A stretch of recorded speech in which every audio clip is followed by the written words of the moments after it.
recently, Representative Randy Weber had a conversation with CNN's Chris Cuomo. And what was talked about was this conspiracy about CrowdStrike and about the servers and about where the servers are. And so Representative Weber says that he has different information than what Chris Cuomo has. Chris, was CrowdStrike involved in the DCCC hacking? Yes.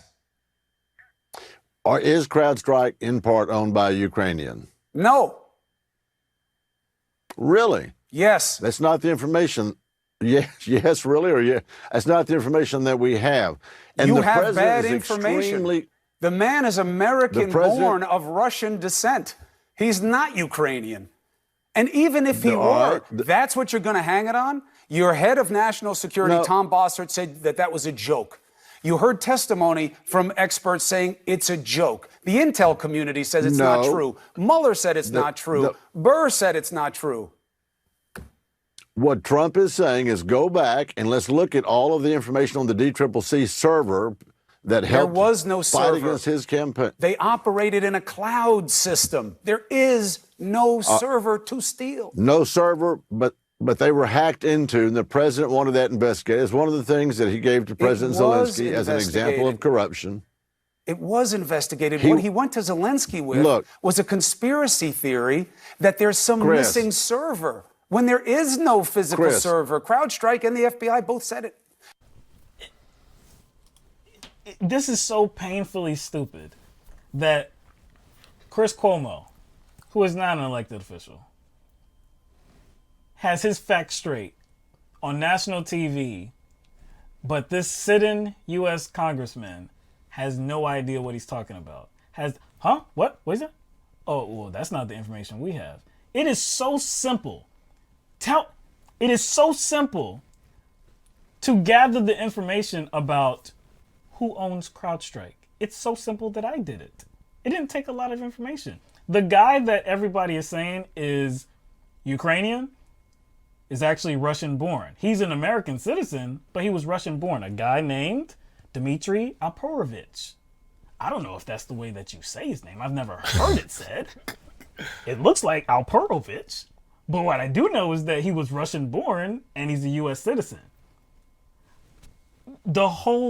Where's the server at? Again, the FBI has never stated, and this was true back when Obama was the president, and now that President Trump is the sitting United States president, the FBI has never said, hey, damn, you know the damn DNC? They didn't give us everything. I think they're trying to hide something. No, they got a copy of everything the DNC had, and they have never requested more. And it really doesn't matter, what we think of the situation, right? Because, again, he's a Republican. It matters more what the Republicans have concluded about this whole CrowdStrike server, right? Mm-hmm. It matters more what they have already concluded. And when they did have control of the House, they were kind of at the front of that issue. And they, as Republicans, couldn't even verify that narrative to be true. They investigated this already. So it's not us, it's not Democrats saying that this is not true. They're members of their own party. Yes, their own people, man. Their own people they a put part in of these people they have on committees that investigated this have already said there's no merit to it. And guess who else?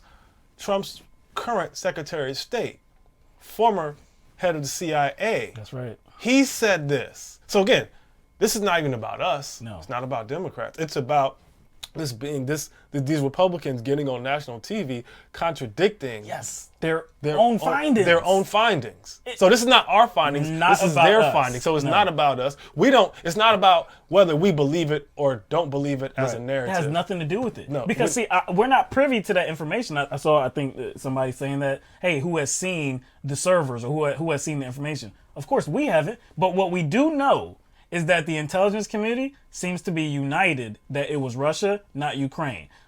Senate Republicans investigated this. Intel committees. Intel committees. Democrats, Republicans alike say, hey, it was Russia, not Ukraine. There's no evidence that it was Ukraine that did anything to influence the election, to hack the election, to hack the DNC server, to do anything like that. There's no information like that. So I'm not going to sit here and say that, yes, it was Russia, because I don't have those facts. I can say that that's all I can point to, but I'm definitely not going to say, yeah, there is some thought that it's Ukraine, when there's nothing to suggest that whatsoever. That's lazy. That's completely inappropriate. But that's what this guy is doing. He's buying into this conspiracy theory because it supports the president.